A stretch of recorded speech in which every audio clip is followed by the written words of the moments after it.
අද අපි අලුත් වැඩකට තමයි එකතු වෙලා ඉන්නේ. මම සඳරු. මම සමුදේද. අපි ආස්මී කියන්නේ ඇත්තටම අපි IT services and consultancy company එක.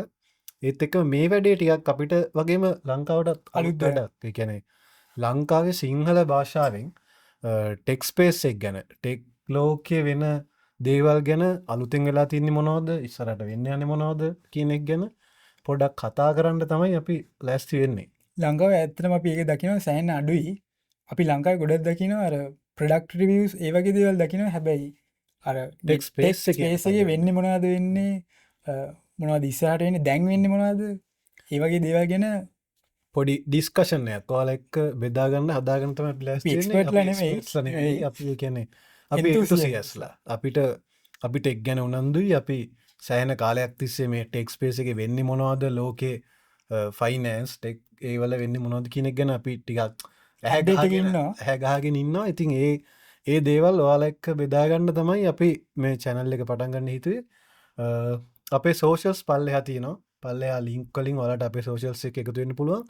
ඕනෑම වෙලාවක අපිට suggestion දෙන්න, අපිට comment කරන්න.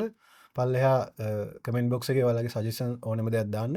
මොකද මේක අපි දෙන්නට අලුත් දෙයක් මෙහෙම දෙයක් පටන් ගන්න. ඔව් අපිට channel එකක් පටන් ගන්න පොඩ්කාස්ට් එකක් කරනවා කියන එක අලුත් දෙයක්. පොඩි අලුත් දෙයක්. ඒ වගේම කියන්නේ අපි කතා කරන ටර්ම්ස් සහ අපි කතා කරන දේවලුත් ලංකාවට පොඩි අලුත් දේවල් ටිකක් වෙයි. ඉතින් එතකොට ඔයගොල්ලන්ගේ අදහස්, යෝජනා, චෝදනා ඕනම දෙයක් පල්ලෙහින් දාන්න. අපි සෑහෙන්න වැලියු කරලා සලකනවා.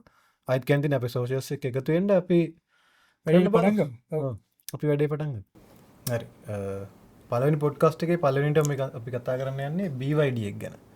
BYD කියන්නේ ඇත්තටම ඒ කියන්නේ මෑත කාලේදී ලොකු සමාජ පෙරලියක් කරපු කම්පැනි එකක් කිව්වොත් හරි. ඒ කියන්නේ ලංකාවේ අපිට BYD ගැන ලොකු දැනුමක් නැහැ. අපිට ඒ කියන්නේ පොඩි අවබෝධයක් තියෙනවා.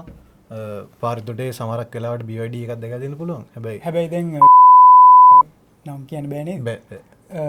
සමහර කම්පැනිස් වලින් අපි දැකලා තියෙනවා දැන් BYD එක ලංකාවේ ඔතොරයිස් රීසෙලර්ස්ලා ඉන්නවා දැන්. හැබැයි තාම charging network එකක් එහෙමත් නැහැ. ඔව්.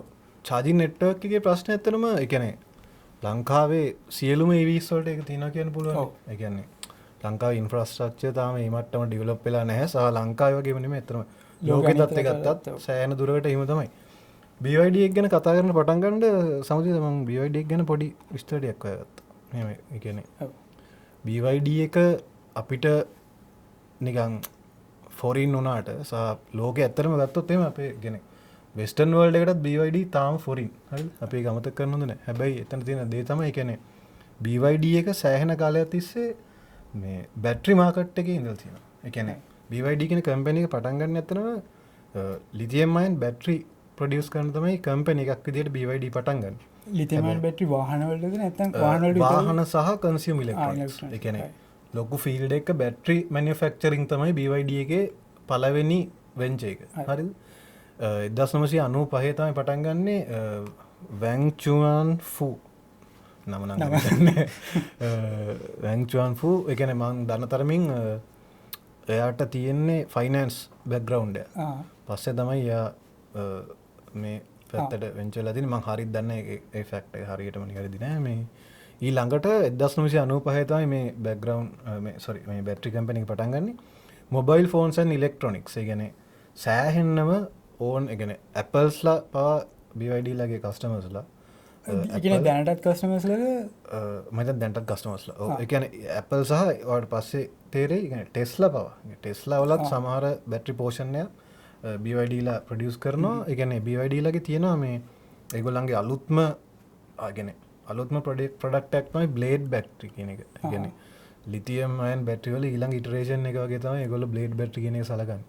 එතකොට ඒක ලොකු පොයින්ට් එකක්. ඒ කියන්නේ ටෙස්ලා පවා BYD ලගේ බැටරි කස්ටමර්ස්ලා. එතකොට මේ බැටරි ගැන තියෙන එක්ස්පර්ටීස් එක වටේ තමයි BYD කම්පැනි එක ගොඩනගලා තියෙන්නේ. එතකොට ඊන් පස්සේ තමයි ඒගොල්ලෝ EV වලට මූව් වෙන්නේ. මේ ඊළඟට තව අපිට වැදගත් දෙයක් තමයි මේ වොරන් බෆට්ගේ බර්ක්ෂයර් හැතවේ කම්පැනි එකට 10% ස්ටේක් එකක් තියෙන BYD. එතකොට ඒක ඉන්ටරෙස්ටිං පොයින්ට් එකක්. මොකද US මාකට් එකේ BYD vehicle sell කරන්න බෑ තාම. ඒ කියන්නේ තාම අර කොහොමත් මේක ගොඩක් කාලයක් තිස්සේ BYD වාහන ඇමරිකාවේ නැහැ. යුරෝපියන් මාකට් එකේ ඒෂියන් මාකට් එකේ තිබ්බට තාම ඇමරිකාවේ ඒක සෙල් කරන්න බෑ. සෙල් කරන්න බෑනේ. ඔව් ඒක හරි. එතන තව දෙයක් තියෙනවා. ඒ කියන්නේ දැන් BYD වල කන්සියුමර් වෙහිකල්ස් ඒ කියන්නේ අපි ගත්තොත් එහෙම නිකන් කා ඒ වගේ ඒ ටයිප් එකේ පර්සනලයිස් ඒ කියන්නේ පර්සනල් වෙහිකල්ස් කොහොමත්ම තාම මම දැන් තරමින් ඇමරිකාවේ සෙල් කරන්න බෑ. හැබැයි පොඩි මාකට් එකක් තියෙනවා. ඒ කියන්නේ ඇමරිකාව විතරක් නෙමෙයි අතන අපි සවුත් ඇමරිකාව ගත්තොත් ඒ කියන්නේ බ්‍රසීල් ඊළඟට තායිලන්ඩ් ඒ වගේ ඒසියන් මාකට් එක ගත්තොත් ඔය ගොඩක් රටවල් වල මේ බසස් ඒ කියන්නේ BYD ලගේ ඉලෙක්ට්‍රික් බසස් ඒ කියන්නේ BYD ලගේ තව එක මේජර් පොයින්ට් එකක් තමයි ඉලෙක්ට්‍රික් බසස් සහ අර ඒ කියන්නේ පබ්ලික් ට්‍රාන්ස්පෝර්ටේෂන් වෙහිකල්ස්. ඒ මාකට් එකේ මම දන්න තරමේ පොඩි පර්සන්ටේජ් එකක් තියෙනවා ඇමරිකන් මාකට් එකේ. ඊට අමතරව තව ඒ කියන්නේ හෙවි ඩියුටි වෙහිකල්ස් ඉලෙක්ට්‍රික් ඒ කියන්නේ අර ටෙරේන්ස් වලට ටෆ් වෙහිකල්ස් වගේවත් මැනුෆැක්චරින් කරමින් පවතිනවා කියලා තමයි දැනගන්න තියෙන්නේ. ඊළඟට BYD ලගේ ඔව් ඊශ්‍රායල් වල සහ තායිලන්ඩ් වල ලීඩින් EV සේල්ස් තියෙන්නේ BYD ලගේ. ඊට අමතරව 135ක මාකට් ෂෙයා එකක් තියෙනවා චයිනීස් EV මාකට් එකේ BYD ලට. තව දෙයක් තමයි චයිනීස් EV මාකට් එකේ ලොකුම ප්ලේයර් හිටියේ ටෙස්ලා මෙච්චර කාලයක්. දැන් ඒක වෙනස් වෙලා තියෙනවා අර ඒගොල්ලන්ගේ EV මේකර්ස්ලට. තව ලී ඔටෝ කියලා බ්‍රෑන්ඩ් එකක් තියෙනවා BYD. ඒගොල්ලෝ තමයි දැන් චයිනීස් EV මාකට් එක ඩොමිනේට් කරන්නේ.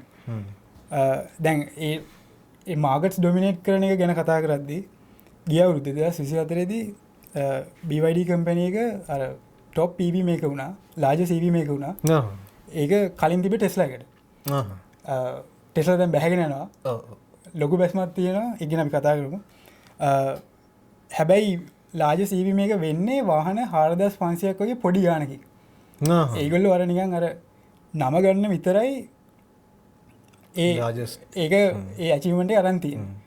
මමත් පෞද්ගලිකව BYD ගැන සමන්ටියක් කර හොයන්න පටන් ගත්තේ ඒ අර ටයිටල් එක ලාර්ජස්ට් EV මේකර් කියන ටයිටල් එක ආවට පස්සේ.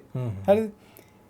එතකොට හැබැයි දැන් ඒගොල්ලෝ ලාර්ජස්ට් EV මේකර් වුණාට එයාලා නෙමෙයි වැඩිපුරම EV සෙල් කරන්නේ ලෝකෙ විදියට. තාම ලෝකෙ ඇතුලේ වැඩිපුරම EV සෙල් කරන්නේ තාම BYD නෙමෙයි. ඒක තියෙන්නේ ගිය අවුරුද්දේ. මම කියන්නේ ගිය අවුරුද්දේ ගැන 2024 ස්ටැටිස්ටික්ස්. ඒත් ටෙස්ලා තමයි එකට ඉන්නේ මේ වැඩිපුරම EV සේල්ස් වලින්. ඒක මම හිතන්නේ ඒත් පොඩි ගානකින් තමයි අඩු වෙලා තියෙන්නේ. මම හිතන්නේ වාහන 25000 30000ක් අතර ප්‍රමාණයකින් තමයි ටෙස්ලා එක වෙලා තියෙන්නේ. ඒ වගේම තමයි මේ අවුරුද්දේ මම හිතන්නේ සිංගප්පූරු වල මෙච්චරකල් ටොප් වීකල් බ්‍රෑන්ඩ් වෙලා තිබ්බේ Toyota. Toyota සාමාන්‍යයෙන් Toyota තමයි ගොඩ රටවල් වල ටොප් වීකල් බ්‍රෑන්ඩ් එක. මේ අවුරුද්දේ ඒක වෙනස් වෙලා තිබ්බේ BYD වලට. එතකොට දැන් සිංගප්පූරු වගේ රටක් ඒ වගේ මාකට් එකක් කැප්චර් කරනවා කියන එක ලොකු දෙයක්. ඔව්. ඒක එක දෙයක්. ඒක තමයි දැන් සිංගප්පූරු සහ ඒ ඇතුළු කියන්නේ තායිලන්ඩ් සිංගප්පූරු ඇතුළු මේ අර සවුත් ඒසියන් ඒ කියන්නේ සවුත් ඊස්ට් ඒසියන් මාකට් එකට BYD යනවා කියන්නේ අර දැන් එතන අර පොඩි සීතල යුද්ධයකුත් තියෙනවනේ කියන්නේ අපි ගත්තොත් එහෙම දැන් වෙස්ටර්න් EV මේකර්ස්ලා ඉන්නවා. ඒ කියන්නේ ලෝකේ ඊළඟට අර තියෙන පවර් ස්ට්‍රගල් එකේ ඒ කියන්නේ ඊළඟ ඒ කියන්නේ ඔයිල් රිසර්ව්ස් වලින් පස්සේ ඊළඟට ඒගොල්ලෝ බහින ඊළඟ තැන තමයි EVs කියලා ඒගොල්ලෝ හිතන්නේ. ඒ කියන්නේ දැන් ඒකෙම තව එක අර දිගුවක් තමයි ඒ කියන්නේ අර වෙස්ටර්න් ඔටෝමොබයිල් මේකර්ස්ලා EV මේකර්ස්ලා ඩොමිනන්ට් වෙගෙන එනකොට ඒකට කවුන්ටර් එකක් හැටියට BYD චීනේ සහ ඒගොල්ලන්ගේ තව ඒ කියන්නේ ඒගොල්ලන්ගේ ඉන්ෆ්ලුවන්ස් එක තියෙන රීජන් එකක් හැටියට එතකොට සවුත් ඊස්ට් ඒෂියා එක අපිට සලකන්න පුළුවන්. ඒ කියන්නේ අර ලොකුම මාකට්ස් තියෙන්නේ තායිලන්ඩ් ඒ වගේ දැන් සිංගප්පූරු ඇතුළු ඒ රටවල් ටිකට ලොකු ඉන්ෆ්ලුවන්ස් එකක් තියෙනවා. අනිත් එක UK වල ටෙස්ලා සේල්ස් වලට වඩා ටෙස්ලා සේල්ස් පහු කරා BYD කම්පැනි එක දැන්. මෙච්චර කල් මම හිතන්නේ EV මාකට් එකක් විදිහට මම හයිටම දන්නේ නැහැ කොහොමද EV මාකට් එක UK වල කොහොමද ඩොමිනේට් වෙන්නේ කියලා. හැබැයි ටෙස්ලා වලට වඩා වැඩිපුර සේල්ස් රෙකෝඩ් කරලා තිබ්බා BYD ලගේ UK වල. ඔව්. වාට තව නිවුස් එකක් කියන්නද? ටෙස්ලා සේල්ස් යුරෝප් වල 145කින් ඩවුන් වෙලා තියෙනවා පහුගිය මේ ආසන්න කාලේ. මොකද ඒකට එකක් ලොකුම හේතුවක් තමයි ඉතින් BYD ඇතුළු ඒ කියන්නේ අනිත් EV මේකර්ස් ලගේ කම්පියුටර්ස් ලගේ තියෙන තරගේ අනිතක යුරෝප්වල යුරෝප් කියන්නේ අර ඉව මේ ඔටෝමේකස්ලට ගිය තියෙන කටිනට ජර්මනි තියෙන යුකේ තියෙන ඒවගේ රටවල්න්නේ මෙච්චර කල් අර වාහන මාකට්ක ඩොමිනේට් කරන හිට හැබැයි දැඟක වෙනස්සලා තියෙනවා චයිනවල අපිට අර එච්චර චයිනීස් කිවම එච්චර අර දැනින් නැතිවුණට ඒක දැන් වෙනස්සලා තියෙන සෑහන්ඩ ගලෝබල් පලේස්ල බවට පත්වීම හැබැයි මට ප්‍රශ්නයක් තියෙන බීවයිඩීලගේ කොලිටිය ඇත්තරම අර ලෙවල් එකට තියෙනද කියලා මං හිතන්න නෑ ඒක ගැන මෙහෙම කවුන්ට එකක් තියෙනවා කියන්නේ මේ BYDs ලගේ මුල් මොඩල්ස් එකන ඒගොල්ලෝ BYDස්ලා වාහන හදන්ඩ පටන් ගත්ත කාලේ ඒගොල්ලෝ ගොඩක් වෙලාවට කරලා තියෙන්නේ සාමාන්‍යයෙන් 1-1 වගේ ජැපනීස් මොඩල්ස් ටොයෝට මොඩල්ස් නොකෝෆ් කරපු එක තමයි ටොයෝටා ඇතුළු මොඩල්ස් වල නොකෝෆ් කරලා ඒකේ චයිනීස් වර්ෂන් එකක් වගේ හදපු එක තමයි මුල් කාලේ කරලා තියෙන්නේ. හැබැයි දැන් මේ 2020 ගණන් වලට එනකොට 2020න් පස්සේ වගේ ඒගොල්ලන්ගේ ඉනෝවේෂන් එක සහ ක්වොලිටි එක සෑහෙන්නම ස්ටෑන්ඩඩ් කියන්නේ ග්ලෝබල් ස්ටෑන්ඩඩ්ස් වල තියෙනවා කියලා තමයි ගොඩක් රිවිව්ස් වල තියෙන්නේ. කියන්නේ ඉනෝවේෂන් එක ගැන කිව්වම තව දෙයක් තියෙනවා මම හිතන්නේ ළඟදී දැන් දවස් කීපයකට කලින් රිලීස් වුණා ඒගොල්ලොන්ගේ සුපර් චාර්ජින් මේක විනාඩි 5ක් චාර්ජ් කරාට පස්සේ කිලෝමීටර් 400ක රේන්ජයක් ගන්න පුළුවන් විදිහට ඒගොල්ලෝ ටෙක්නොලොජි එක මේව කරලා තිබ්බා. අර ඒක ගොඩක්ම මේව කරලා තිබ්බේ දැන් ටෙස්ලා වල US දැන් ටෙස්ලා වල ලොකුම මාකට් එක US සහ චයිනා. චයිනා එක මාරු වුණා චයිනීස් ඔටෝමේකර්ස්ලා ඩොමිනේට් කරන ගත්තට පස්සේ. ටෙස්ලා වලට USA වල තියෙන ලොකුම ඇඩ්වාන්ටේජ් එක තමයි ලොකුම වාසිය තමයි ඒගොල්ලන්ගේ සුපර් චාර්ජින් නෙට්වර්ක් එක. ඒක කොස්ට් එක අනිවාර්යෙන් යනවා. චාර්ජින් කොස්ට් එකක් යනවා. හැබැයි ඒගොල්ලොන් ඒක හැමතැනම තියෙනවා. USA වල හැම ප්‍රාන්තයකම වගේ බලා ගන්න පුළුවන් මේ සුපර් චාර්ජින් නෙට්වර්ක් එකේ සුපර් චාර්ජර්. මේ සුපර් චාර්ජර්ස් මම හිතන්නේ විනාඩි 15ක් චාර්ජ් කරාම කිලෝමීටර් 270ක් වගේ රේන්ජ් එකක් ගන්න පුළුවන්. හැබැයි ඒගොල්ලන්ගේ තියෙන බැටරි කැපැසිටි එකත් ඒක ගත්තම සාමාන්‍යයෙන් වාහනේ ෆුල් කැපැසිටි බැටරි කැපැසිටි එකෙන් 180ක් විතර චාර්ජ් වෙලා ඒ 115 ඇතුලේ. හරි. හැබැයි මේක USA වල ඒගොල්ලන්ට ඇඩ්වාන්ටේජ් එකක් උනත් එයාලා නෙමෙයි අර ෆාස්ටස්ම චාර්ජින් බැටරිස් තියෙන්නේ ඒගොල්ලන්ට නෙමෙයි. ඒගොල්ලෝ ඉන්නේ ලිස්ට් එකේ 4 වගේ වෙන්න. දැන් මේ BYD ලා අන්තිමට රිලීස් කරපු මේ සුපර් චාර්ජින් ටෙක්නොලොජි එකත් එක්ක ඒගොල්ලෝ තමයි දැන් ෆාස්ටස්ම ඉන්නේ. ෆාස්ටස්ම චාර්ජින් ඒගොල්ලෝ ඉන්නේ. ඊට පස්සේ තියෙනවා අර ඒ චයිනීස් EV මේකර් කෙනෙක්මයි ලී ඔටෝ කියලා. ඒගොල්ලන්ගේ විනාඩි 12ක් චාර්ජ් කරාම කිලෝමීටර් 500ක රේන්ජ් එකක් ගන්න පුළුවන්. හරි ඒක දෙකට ඉන්නේ. තුනට ඉන්නේ Mercedes Benz ලා. ඒගොල්ලන්ගේ තියෙනවා. ඒගොල්ලන්ගේ දැන් ගොඩක් EVs එනවා අර පෞද්ගලිකව මම ලොකු ෆෑන් කෙනෙක් නෙමෙයි අර නිකන් ඒගොල්ලෝ ඕවර් ෆියුචරිස්ටික් වෙන්න ගිහිල්ලා ඒගොල්ලන්ගේ තිබ්බ ඩිසයින් ඉස්තෙටික්ස් ඔක්කොම නිකන් නැති වෙලා තියෙනවා මේ අර EV මාකට් එකට එන්න හදද්දි. ඔතන මං හිතන්නේ මේ BYD ලා ඇත්තටම අර පොඩි ස්වීට් ස්පොට් එකක් අරගෙන තියෙනවා. ඒ කියන්නේ එයාලා EVs විදිහට ඒක අලුතෙන් ඉටරේෂන්ස් කර කර සෑහෙන මට්ටමකට ගේන අතරේ අර ඒ කියන්නේ අර ෆියුචරිස්ටික් සහ අර ට්‍රැඩිෂනල් ගතිය ඔයගේ බැලන්ස් එක පාත් කරනවා. ඒ කියන්නේ අපි ගොඩක් වෙලාවට දැක්කොත් දැන් වෙස්ටර්න් ඔටෝමේකර්ස්ලා අපි දැක්ක මේ ළඟදී වෙච්ච ලොකු ස්ලෑෂ් එක තමයි ජගුවලගේ පෙරලී කියන්නේ. අර BYD ලගේ මූලිකම සෙලින් පොයින්ට් එකක් තමයි අර EVs කියන එක සාමාන්‍ය මිනිසුන්ට කියන්නේ. ඒ කියන්නේ ගොඩක් ඇත්තටම ගත්තොත් එහෙම දැන් මම දන්නතරමින් අපිට BYD ලගේ يعني ටෙස්ලා ලගේ ෆ්ලැග්ෂිප් මොඩල් වලට කවුන්ටර් කරන්න BYD ලගේ තියෙන ෆ්ලැග්ෂිප් එක තමයි BYD Seal කියන්නේ. ඒකේ මොඩල් එක නම BYD Seal. එතකොට සීගල් එක එන්ට්‍රි ලෙවල් හරි. ඇත්තටම මේ සීගල් එක උනත් සෑහෙන්නම හොඳයි ස්ටැටිකලි සහ ෆන්ක්ෂනලි හොඳ මට්ටමක තියෙනවා. ටිකක්. ඔව් ටිකක්. ඒ කියන්නේ ඒක කොහොමද ඒකේ ફોකස් එක බජට් මාකට් එක. ඒකට අර එහෙම බලපුවහම අර තාම හරියට වර්ඩික්ට් එකක් දෙන්න බෑ. හැබැයි BYD යන පාර හොඳයි ගොඩක් ලෝකේ අනිත් ඔටෝමේකර්ස්ලට නිකන් අදහසක් හරි ආදර්ශයක් හරි ගන්න පුළුවන් පාරක් වගේ පේනවා. මොකද ඒකට කියන්නේ BYDs ලගේ ඩොමිනන්ස් එකට ගවර්න්මන්ට් බැකින් එකක් අනිවාර්යයෙන් තියෙනවා චයිනීස් ගවර්න්මන්ට් බැකින් එක. හැබැයි ඉතින් අපි ටෙස්ලා වගේ සැලකුවොත් ඒකටත් ඉතින් ඒ ගවර්න්මන්ට් බැකින් එක තියෙනවා. අපි ළඟදී දැක්කා ඩොනල්ඩ් ට්‍රම්ප් ඉලෝන් මස්ක් එක්ක වාහනයක් බලනවා වයිට් හවුස් එකේ ඉස්සරහ තියාගෙන. ඒ වගේ දේවල් ඒ වගේ දේවල් පොඩි තියෙනවා, පොඩි දේවල්. හරි අද හැබැයි දැන් ඔය ටිකත් එක කතා කරාම තව දෙයක් තමා දැන් BYD ඉස්රාට එනවා කියද්දී අපිට තේරෙන දෙයක් තමා දැන් අපි මෙච්චරකල් EV එකක් කිව්වම ඉලෙක්ට්‍රික් වෙහිකල් ඉලෙක්ට්‍රික් කාර් එකක් කියලා කිව්වම අපේ ඔළුවට ආවේ මොකද්ද? ටෙස්ලානේ. හරිද?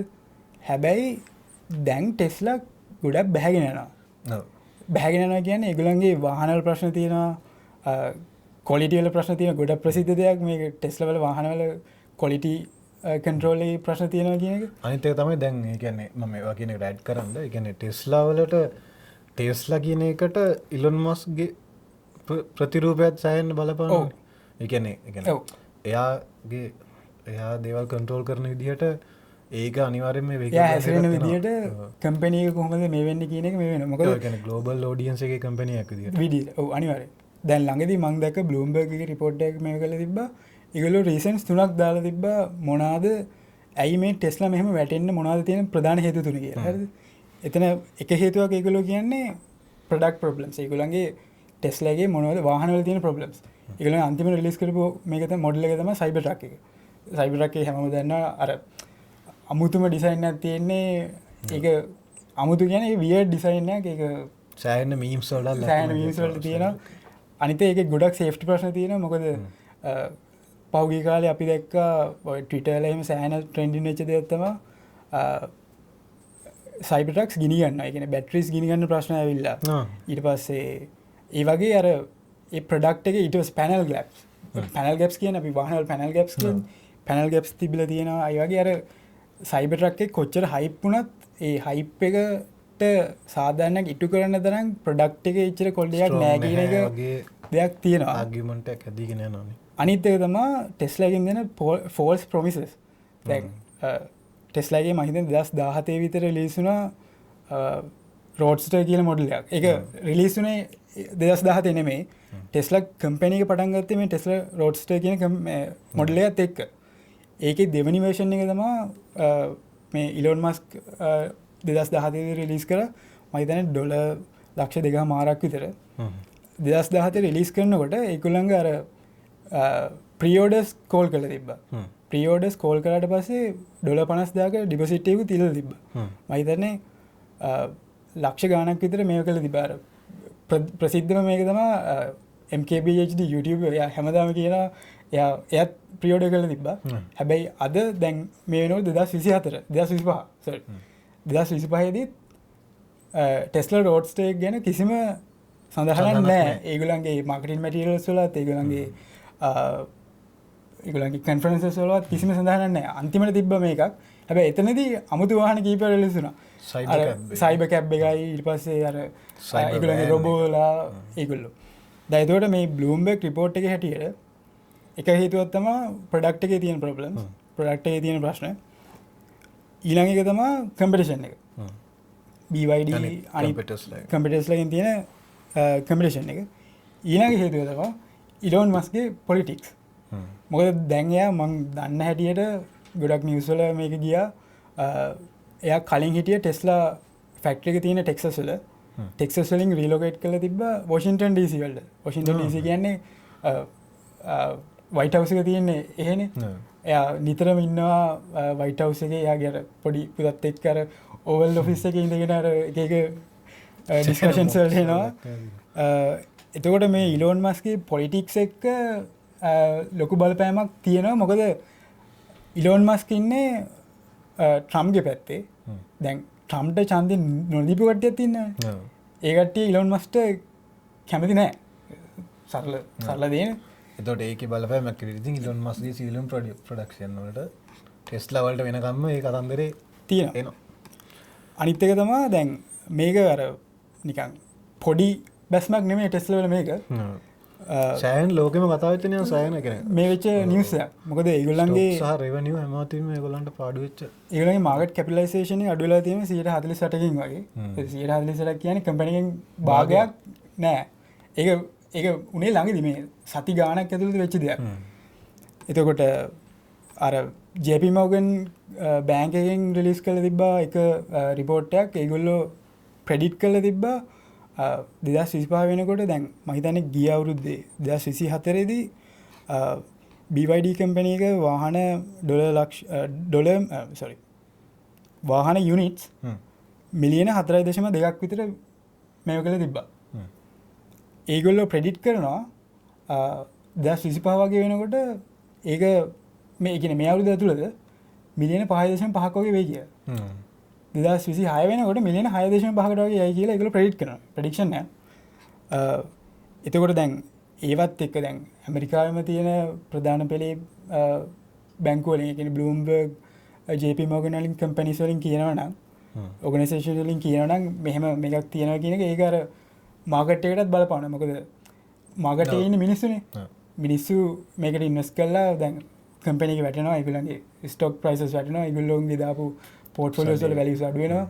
එතකොට ඒගොල්ලෝ අර පැනික් වෙලා ඒගොල්ලන්ගේ තියෙන මේවා සෙල් කරනවා. එතකොට ඒක චේන් රියැක්ෂන් එකක් වගේ දිගට ගිහිල්ලා මේ වෙනවා. අපි බැංක් රන් එකදී වෙන වැඩේ ටෙස්ලා එකට මේ වෙනවා. වෙන්න ඉඩ තියෙනවා. දැන් ටෙස්ලා BYD ගැන කතා කරනකොට අර දැන් ටෙස්ලා හොඳයි. හරි ප්‍රශ්න නැහැ. හැබැයි තව EV මේකර්ස්ලා ඉන්නවා Rivian වගේ. ඊට පස්සේ Lucid. ඒගොල්ලොන්ගේ කොලිටිය ගොඩක් හොඳයි කියලා මම ගොඩක් දැකලා තියෙනවා, රිවිව්ස් එහෙම දැකලා තියෙනවා. හැබැයි මේ Rivian Lucid කියන කම්පැනිස් දෙකම තාම ප්‍රොෆිට් එකක් ජෙනරේට් කරන්න පුළුවන් තැනකට ඇවිල්ලා නැහැ. මොකද ඒගොල්ලන්ගේ මාකට් එක තාම ස්ට්‍රොංග් නැහැ. ඒගොල්ලන්ගේ ප්‍රොඩක්ට් එක කොච්චර හොඳ වුණා.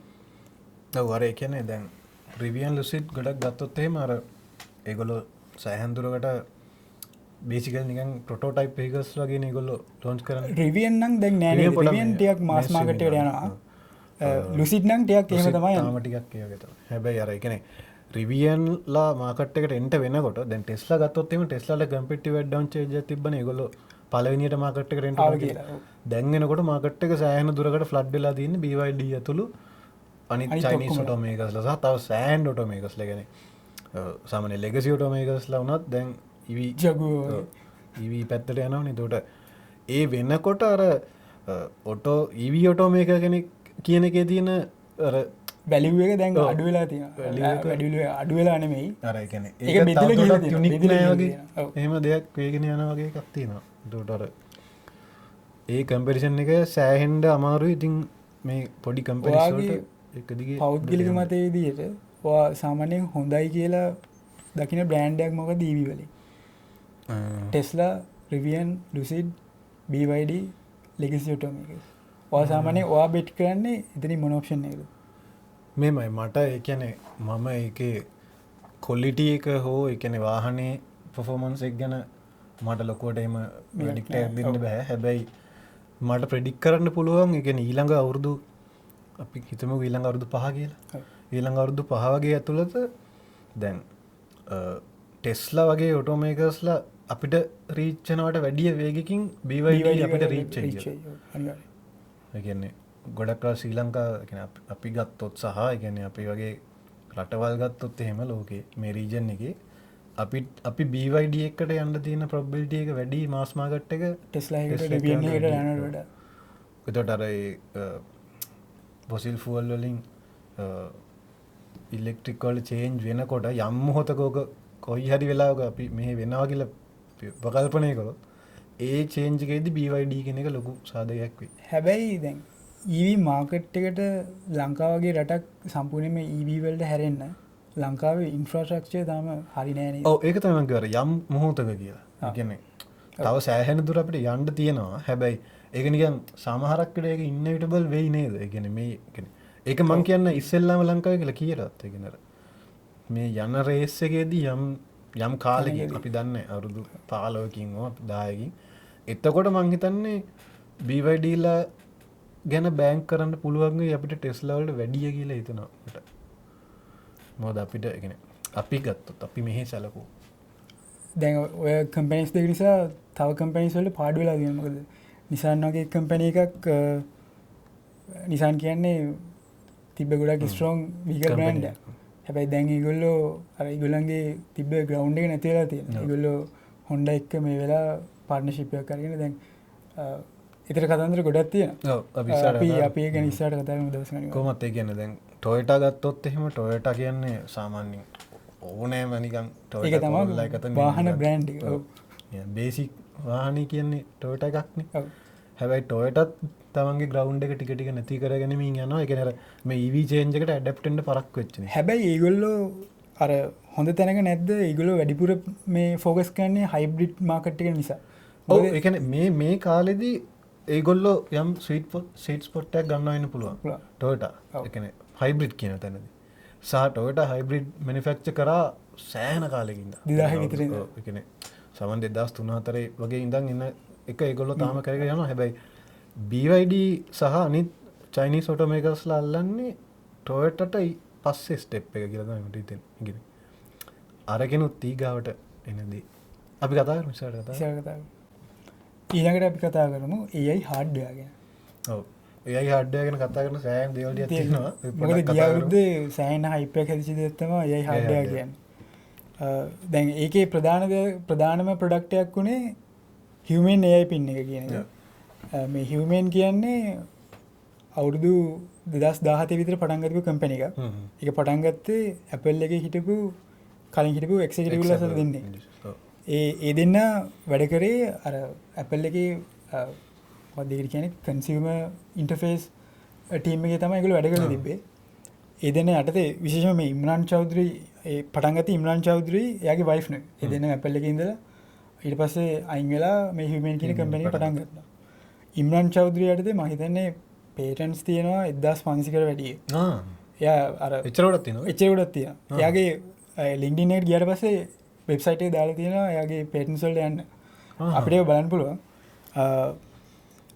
මේ ඉම්රාන් චෞදරි කියන්නේ ඇපල් එක ඇතුළේ හිටපු ලෙජන්ඩ් කෙනෙක් සරලම ලෙජන්ඩ් කෙනෙක් ස්ටීව් ජොබ්ස් එක්ක වැඩ කරලා තියෙන ඔරිජිනල් iPhone එකේ iPad එකේ iPod වල iPod touch එකේ විශේෂයෙන්ම අර ඉන්ටර්ෆේස් එක ඩිසයින් කරන ලොකු දායකත්වයක් දීපු කෙනෙක් තමයි ඉම්රාන් චෞදරි කියන්නේ මම අතර මේක ගැන එහෙම ලොකුව දැනගෙන හිටියේ නෑ මේ දැන් තවත් මම දැනගත්තා මේ එයාගේ වයිෆ් නෑ හැබැයි පස්සේ ජොයින් වෙච්ච කෙනෙක් එකම ටීම් එකේ හිටියට මම හිතන්නේ 2013 විතර ජොයින් වෙච්ච කෙනෙක් ඇපල් එකට ඊට පස්සේ දෙන්න ඇපල් එකෙන් අයින් වෙනවා ඇපල් එකෙන් අයින් වෙලා හියුමන් කියන කම්පැනි එක පටන් ගන්නවා මේ හියුමන් කියන කම්පැනි එක පටන් ගත්තට ඒගොල්ලෝ කිව්වේ නැහැ ඒගොල්ලෝ මොකද කරන්න යන්නේ කියන එක අවුරුදු 5ක් විතර ගියාට පස්සේ තමයි ඒගොල්ලෝ කිව්වේ හරි ඒගොල්ලෝ අපි මේ අද පාවිච්චි කරන ෆෝන් එක රිප්ලේස් කරන්න පුළුවන් විදිහේ ප්‍රොඩක්ට් එකක් AI රිලේටඩ් ප්‍රොඩක්ට් එකක් එළියට දානවා කියලා.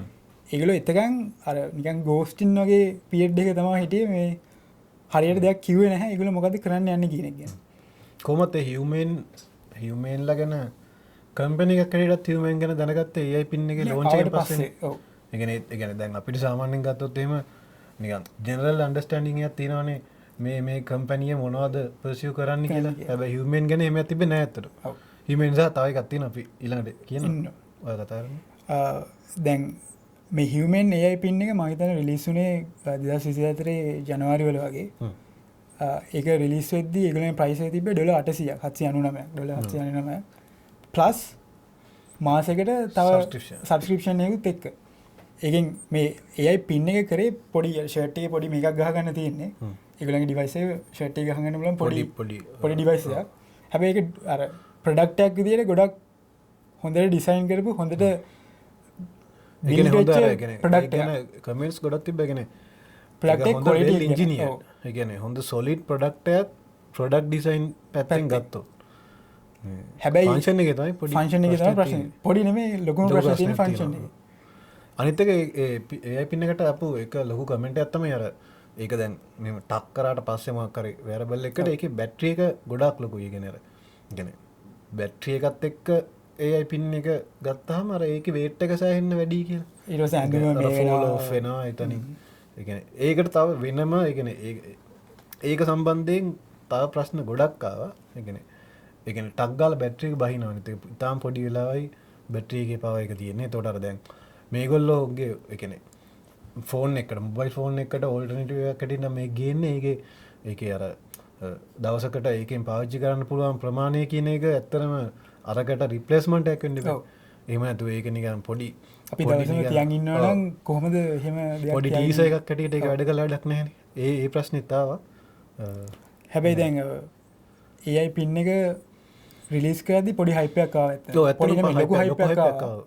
ඒ කියන්නේ මගේ මතක හරනම් මේ ස්ට්‍රීම් ලිරිස්වෙච්ච පලවෙනි ඒයි හඩ්ඩ හඩක එක හැබැයි ඒ හයිපයත් එක්කම කතාගන්න තියෙන ප්‍රධානම දේ තමා ඒකට ආපු ඉන්වස්මන්ස් ඔ දැම් මේ ඉන්වස්මන් සාවේ දැන් අපිට දැක්ක ගමන් හිතපු ගමන් තේරෙනවා අපිට දැන් ෆෝන් එකකින් සරලවම ඕනම දෙයක් කරගන්න පුළුවන් අපිට ඌබේ එකක් දාන්න මොකට ඔඩ එකක් දාන්න කෝල්ලක් ගන්න ඒක රිප්ලේස් කරන ඩිවයිස් එක ෆෝන් එක රිප්ලේස් කරන ඩිවයිස් එක අර නියලි පර්ෆෙක්් ප්‍රඩක්ටක් එන්නවා මොකද ෆෝන් එක කියන එක දැන්ගෙනකට අර ඉනෝවේෂන්ල උපරිම තැන්ට ඇවිල්ලදින් ඒ කියන්නේ දැන් අවුදු කිය අදගෙන අවුරුදු ගානත් තිස්ස අප ඉටරේෂන් සොලින් ඇවිල්ල තියෙන එකකට අර පලවෙනි එඩිෂන් ප්‍රඩක්් එකක් කොමද කම්පීට් කරන්න ගෙනෙක් ගැන ලෝකෙන් බලගෙන හිටිය ඇතර එතවට දැන් මේකට ඉන්වස් කරද්දී මහිතන්නේ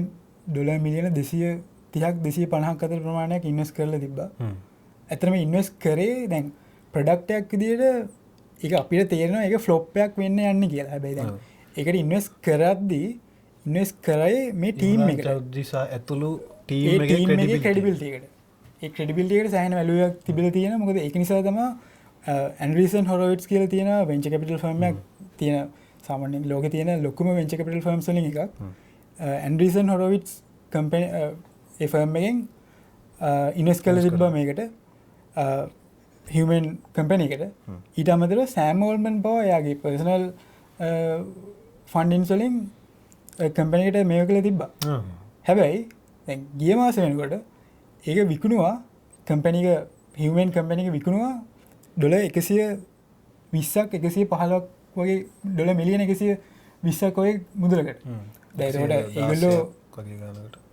හිමන්ලා රේස් කර ඩොල මිලියන් 230 හැබැයි ඉගුල්ලෝ අන්තිමට සෙල් කරේ කම්පැනිය එක හා වගේ වැලේෂන් එකට අනිත සෙල් කරේ HPලට HPලා මුළු කම්පැනියම ගත්තත් නෑ ප්‍රඩක්් ඔක්කම අරන් තිබෙන එකලගේ ටීම් එකයි එතන තිබ පේටන්ස් 300ක් විතර තිබිල තියෙන හිමන් කම්පැනිගේ පේටන්ස් 300ක් විතර තිබිල තියෙන ඒ පේටන්ස් ටික තමයි පර්චේස් කරලා තිබ්බ අර මුදලට ඒතකොට දැන් මේ වෙනකොට දැන් Apple එකේ හිටපු ඉම්රාන් චෞධරි එයාගේ වයිෆ් නුයි බෙතනි බොන්ජියානෝ හරි මොකක් හරි වගේ නමක් තියෙන්නේ ඒ දෙන්න දැන් HP එකේ HP IQ කියලා වෙනම යුනිට්යක් හදලා ඒගොල්ලොන්ගේ HP එකේ ප්‍රොඩක්ට් කැටගරිස් දැන් HP එක කියන අතන හරි අමුතු කම්පැනියක් මොකද ඒගොල්ලෝ සෑහෙන කාලෙක තිස්සේ මේ ලැප්ටොප් මාකට් එක කියන එක කැප්චර් කරගෙන හිටියා. හැබැයි අද වෙනකොට HP ලැප්ටොප් අපි ඇත්තටම දකින්නේ නැහැ නේද?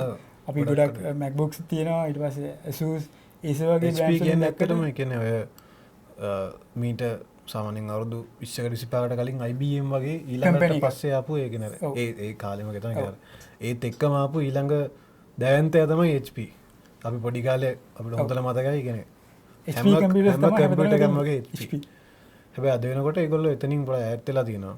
ඒ කියන්නේ තාමත් මම හිතන්නේ HP යම් මට්ටමකට ඉන්නවා. හැබැයි කරනවා. හැබැයි මේන් කලින් තරම් නෑ. කම්පියුටර්ස්ලා ඒ කියන්නේ සෑහෙන තරගයක් දීලා තියෙනවා. Asus විශේෂයෙන්. Asus විශේෂයෙන්. හැබැයි දැන් මේ දැන් HPලා මොකක්ද කරන්න යන්නේ මේ හියුමන්ලගේ රිසෝසස් වලින් සහ ටීම් එකේ. දැන් HPලගේ තියෙන ප්‍රොඩක්ට් කැටගරි ගත්තම වැඩිපුර අපි දකින්නේ printers නැත්නම් සමහර ලැප්ටොප් කම්පියුටර්ස් ඒ වගේ ප්‍රොඩක්ට්ස් කීපයක්නේ දකින්නේ. එතකොට HPලගේ ඒගොල්ලෝ රිලීස් කරපු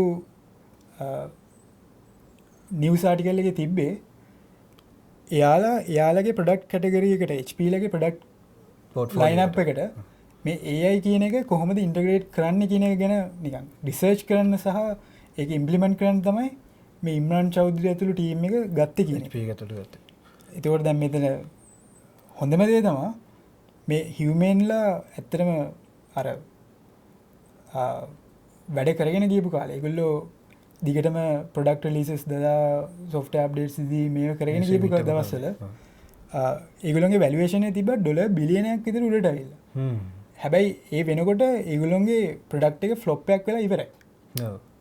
එතකොට ඒ වැලුවේෂන් එක ඇවිල්ලා තිබ්බේ ටීම් එකට සහ ටීම් එකට තිබ්බ එක්ස්පර්ටීස් එක මේ ප්‍රොඩක්ට් කැටගරි කියන්නේ අපි දැන් හොඳටම ෆ්ලොප් එකක් බවට ප්‍රූවන් ප්‍රොඩක්ට් එකක් වෙලා ඒ වගේ වැලියේෂන් එකක් එච්චර හරි පැවත්වා ගත්තේ. කියන්නේ සමහරක් විට මේ හියුමන් AI පින් එක නැතුව මෙයාලගේ වෙන ප්‍රොඩක්ස් මොනවද තියෙන්නේ නැත්තම් ඊළඟට ඒ පින් එක ඊළඟ ඉටරේෂන් එක කොයි වගේද ඒ වගේ අර ඒ වගේ තැනකින් තමයි සෙනග කියන්නේ මිනිස්සු ඒක ග්‍රැබ් කරගෙන තිබ්බේ ඒගොල්ලන්ට පුළුවන් වේද මේ ෆ්ලොප් එකක් වුණා ෆ්ලොප් එක කොහොමද ඊගාවට හරවගන්න ඒක හොඳ ප්‍රොඩක්ට් එකක් කරගන්න පුළුවන් වේද කියන එක ගැන හෝපයක් තියෙන්නේ නැති මොකද ඉම්රාන් චෞධරිය ඇතුළු ඒ කියන්නේ කට්ටිය ගැන අපි දැක්ක සාමාන්‍යයෙන් ගොඩක් චැනල්ස් වල ඒ කියන්නේ YouTube කන්ටෙන්ට් වගේ උගක් තියෙනවා කියන්නේ ඒ වලදී අර ඉම්රාන් චෞධරියට ඩිරෙක්ට් සමහර ප්‍රශ්න වල ෆේස් කරගන්න බැරි වෙනවා හැබැයි ඒ උනත් අර ඒ කියන්නේ අර යම් මට්ටමක කොන්ෆිඩන්ස් එකක් සහ ඒ කියන්නේ අර වැලිඩිටි එකක් මේන්ටේන් කරනවා අර මම මේක කරනවා සහ ඒ කියන්නේ මගේ ටීම් එක මේක කරනවා කියන තැන ඉඳන් කියන එක එයා ඒ පොඩි හෝපයක් දුන්නා හැබැයි අන්තිමට මේ HP කම්පැනි එකට හියුමන් මුළු කම්පැනි එක විකිණීමත් එක්ක ඒක ක්‍රෙඩිබිලිටි එක නැති වුණාද සමහර ක්‍රෙඩිබිලිටි එකටත් වැඩි ඒ කියන්නේ අර ඒ කියන්නේ ඒක ඒගොල්ලන් තිබ්බේ බ්‍රෑන්ඩින් එක නැති වුණා ඔව් ඒ කියන්නේ අර හියුමන්ලට තිබ්බෙත් ඇත්තටම අර EV ස්පේස් එකේ ටෙස්ලාට වගේ ආපු අර පළවෙනි කම්පිටිටිව් ඇඩ්වාන්ටේජ් එක නේ කියන්නේ අපි දන්න AI ඩිවයිසස් AI හાર્ඩ්වෙයාර් එකක් හැටියට ගත්තාම පළවෙනි එකට තියෙන වැලියු එක එහෙම ලේසියෙන් නැති වෙන්නේ. හැබැයි වෙලා තියෙන්නේ ඒක හරියට කැපිටලයිස් කරගන්න ඒක කන්ට්‍රෝල් කරගන්න ඒගොල්ලන්ට පුළුවන්නේ නැහැ. ඒ කියන්නේ ඒක අර නිකන් කන්ෆර්ම් වීමක් වගේ එකක් වුණා කම්පැනි එක HP එකට විකිණීම හරහා. නැත්නම් ඒක කියන්නේ ඒක මං කියන්නේ ෆේල් ප්‍රොඩක්ට් එක ටීම් එකක් එලිලා ඉන්න ඕනේ කියලා. හැබැයි අර එතන තිබ්බනේ යම් කම්බිනේෂන් එකක් ඒ කියන්නේ අර ඒක කන්ටිනියු නොකිරීමෙන් වෙන මැසේජ් එකක් ඔඩියන්ස් එකට ගියා වගේ දෙයක් එතන වුණා. දැන් ඔයා ෆේල් ප්‍රොඩක්ට් එක එල්ලිලා ඉන්නේ කියන කතා කරා. ඒතකොට ඒකෙන් ඒකට අපිට ඊළඟට එන්න පුළුවන් ඊළඟ කාරණේ තමයි රැබිට් ප්‍රොඩක්ට් එක එල්ලිලා ඉන්න කට්ටියක් ගෙන්ද ඊළඟ කතා කරා. ඒතකොට දැන් හියුමන් ලගේ AI පින් එක වගේම ප්‍රොඩක්ට් එකක් තමයි රැබිට්ලා රිලීස් කරේ. රැබිට් කියලා කම්පැනි එකක් තියෙනවා. ඒගොල්ලෝ රිලීස් ප්‍රොඩක්ට් එකක් රිලීස් කරා. ඒගොල්ලෝගේ මේක ආවේ ෆෝන් එකේ අපි පාවිච්චි කරන ටයිම් එක අඩු කරලා අර ෆෝන් එකට අපිට ෆෝන් එකට සහ අපිට ඇසිස්ටන්ට් කෙනෙක් විදිහට පාවිච්චි කරන්න පුළුවන් ප්‍රොඩක්ට් එකක්. AI හાર્ඩ්වෙයාර් ඩිවයිස් එකක් තමයි ඒගොල්ලෝ රිලීස් කරේ. එතෙන්දි පොඩ්ඩක් අර මෙන්ෂන් කරන්න ඕනේ දෙයක් තමයි කියන්නේ රැබිට් කියන එක ගොඩක් කලාවට ඒගොල්ලෝ ફોකස් කරේ large action model එකක් කියන පැත්තේ. ඒ කියන්නේ large language models ගැන මම හිතන්නේ ගොඩක් කට්ටිය දන්නවා. ඒ කියන්නේ ChatGPT, DeepSeek වගේ අර කියන්නේ මොකක් හරි word processing හරහා end result එකක් AI through generate කරන එක තමයි large language model එකෙන් වෙන්නේ. large action model එක කියන්නේ ඇත්තටම ඊට වඩා ටිකක් වෙනස්. ඒ කියන්නේ අර අපි දෙන command එකක් එයා process කරලා ඒකට ඒ කියන්නේ අපි මොකක් හරි විධානයක් ඒ මොකක් හරි command එකක් දුන්නාම ඒක process කරලා ඒක කරගන්නේ කොහොමද කියන එක තමයි large action model එකක් train කරන්නේ. ඒ කියන්නේ අපි දැක්ක demos වල තියෙන අර සල්ලම ඒගොල්ලෝ කරන්නේ ප්‍රොඩක්ට් එක අරගෙන ප්‍රොඩක්ට් එකට කියනවා Uber එකක් ඕඩර් කරන්න මෙතන ඉඳලා මෙතෙන්ට යන්න. මේ එක තැනක ඉඳලා තව තැනකට යන්න Uber එකක් ඕඩර් කරන්න කියලා කියනවා. හැබැයි ඇත්තටම ඒක උනේ නැහැ.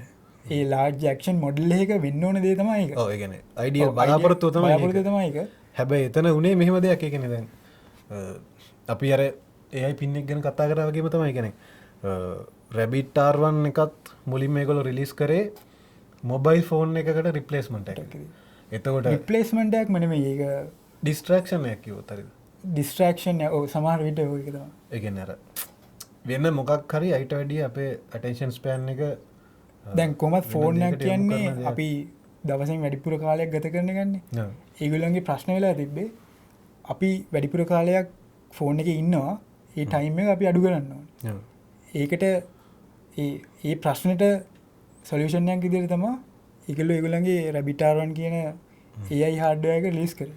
හැබැයි අල්ටිමේට්ලි ඒකත් ඉතින් සෑහෙන ෆ්ලොප් එකක් බවට පත් වුණා. ඒ කියන්නේ මෙතෙන්දී පොඩි දෙයක් තියෙනවා. හියුමන්ලට පොඩි ක්‍රෙඩිට් එකක් දෙන්න පුළුවන් මේ අර ප්‍රොඩක්ට් ඩිසයින් ඉන්ජිනියරින් පැත්තෙන්.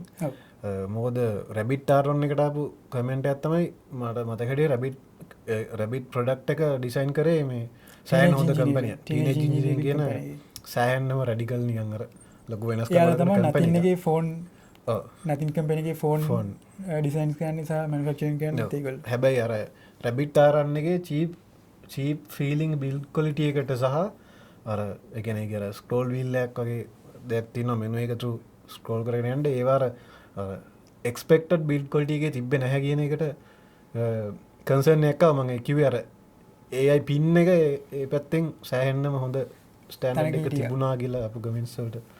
ඔය රැබිට් ආර්1 එකේ රිලීස් එකත් එක්ක තව ප්‍රශ්නයක් ආවා ලොකුවට. දැන් මොකද මේ AI හાર્ඩ්වෙයාර් කියන ප්‍රොඩක්ට් කැටගරි එක අපිට අලුත් ප්‍රොඩක්ට් එකක්. ඒකෙන් ඉස්සෙල්ලාම හියුමන්ලා ආවා, ඊට පස්සේ රැබිට්ලා ආවා. රැබිට්ලා ඒගොල්ලන්ගේ ප්‍රොඩක්ට් එක රිලීස් කරාට පස්සේ කට්ටිය ගැන හොයන්න ගත්තා. මොකද්ද මේක වෙන්නේ, ඇයි කොහොමද වෙන්නේ? එතකොට සමහර කට්ටිය සමහර ඔය ජර්නලිස්ට්ලා රිසර්චර්ස්ලා හොයාගෙන තිබුණා මේක නිකන් අපිට මේ රැබිට්ලා කරන මේ රැබිට්ලගේ R1 කියන ප්‍රොඩක්ට් එකෙන් කරන්න පුළුවන් දේ normal Android app එකක් use කරලත් කරන්න පුළුවන් කියන එක. ඒකට ලොකු අර ප්‍රශ්නාව ඊට පස්සේ මං හිතන්නේ මේ මට හරියට මතක නැහැ මම Reddit forum එකක කොහෙද explore කරලා දාලා තිබුණා අර ඇත්තටම රැබිට් එකේ කරන්නෙත් ඇප් එකකට සමාන දෙයක් තමයි වෙන්නේ කියලා. ඒ කියන්නේ ඒක අර අලුත් දෙයක් නැහැ කියන එක. මේ ඒකත් එක්ක ආපු විශාල ෆ්ලොප් එකක් රැබිට් මැනේජ් කරගත්තද මොකක්ද ඒකට කියන්න? ඒක මම හිතන්නේ ඒගොල්ලෝ හදන්නේ ප්‍රොඩක්ට් එක අර ෂේප් එකේ ඇතැල්ල දාලා ඒගොල්ලන්ගේ ඊළඟ දෙයට යන්න කියලා තමයි මට නම් හිතෙන්නේ. ළඟදී මාස 2කට විතර කලින් ඒගොල්ලෝ රිලීස් කළා Android AI agent කෙනෙක්. සාමාන්‍යයෙන් දැන් අපි දැකලා තියෙනවා අපි AI models ගැන අහලා තියෙනවනේ.